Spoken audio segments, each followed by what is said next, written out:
اس کو ذبح کرے. لیکن اس کے بالمقابل اگر ہم دیکھیں تو قرآن کریم نے واضح طور پہ یہ بھی ارشاد فرمایا ہے کہ طعام الذین اوتوا الکتاب حل لکم. واضح حکم ہے کہ جو اہل کتاب ہیں ان کا کھانا آپ لوگوں کے لیے حلال ہے. اور حضور صلی اللہ علیہ وسلم کی سنت سے بھی ہمیں اس بات کا پتہ چلتا ہے کہ وہ بڑا معروف واقعہ ہے جب حضور صلی اللہ علیہ وسلم ایک یہودی عورت کی دعوت پر اس کے گھر گئے اور وہاں پہ جا کے آپ نے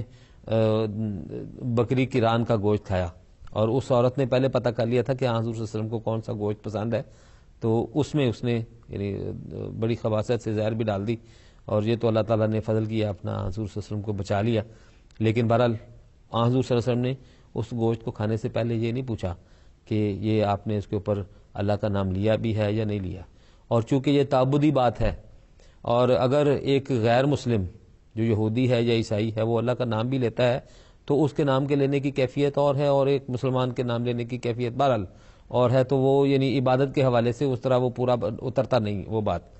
تو اس لیے حضور صلی اللہ علیہ وسلم نے اس گوشت کو کھایا. اور حضرت مسیح موعود علیہ السلام نے بھی اس بات کو واضح طور پہ لکھا ہے کہ حضور صلی اللہ علیہ وسلم بعض اوقات ہارمونیوں کے ہاتھ کی بنی ہوئی چیز بھی کھا لیتے تھے. بلکہ حضرت عائشہ رضی اللہ تعالیٰ عنہا سے مروی ہے کہ ایک مرتبہ جو بدو تھے, کچھ نو مسلم تھے, وہ گوشت لے کے آئے. تو حضرت عائشہ نے پوچھا کہ حضور انہوں نے پتہ نہیں اس کے اوپر کلمہ پڑھا ہے کہ نہیں پڑھا, تکبیر پڑھی کہ نہیں پڑھی. تو حضور صلی اللہ علیہ وسلم نے فرمایا کہ آپ اس کے اوپر بسم اللہ پڑھ لو اور کھا لو.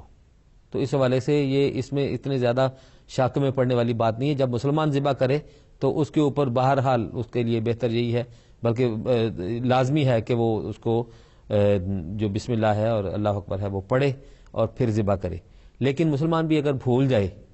تکبیر کہنا تو بعد میں اس کو پڑھ کے بسم اللہ پڑھ کے کھایا جا سکتا ہے, اس میں ایسی کوئی ضرر والی بات نہیں ہے. تو اس حوالے سے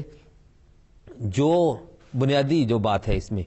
وہ یہ ہے کہ جانور جو ذبح ہو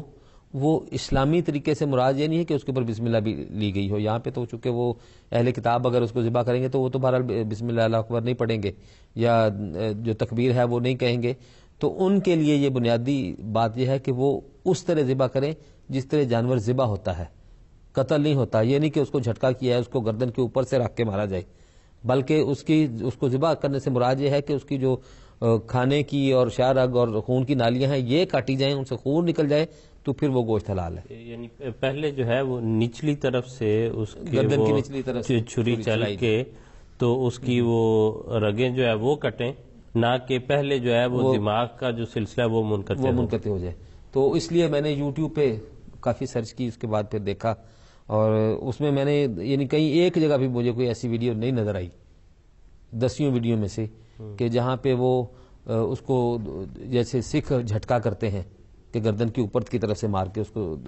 کاٹ رہے ہوں. مجھے نہیں کہیں نظر آیا جو یہاں پہ ذبح کرنے یورپ کے سلاٹر ہاؤس مذبح خانہ جو ہے ان میں جو طریقہ ہے اس کی بات. جی, تو یعنی یہ ہے کہ پھر جب اگر کھانے کی کبھی آپ کو موقع ملے کہیں تو بسم اللہ پڑھ کے پھر اس کو کھا لیں, اللہ تعالیٰ فضل کرے.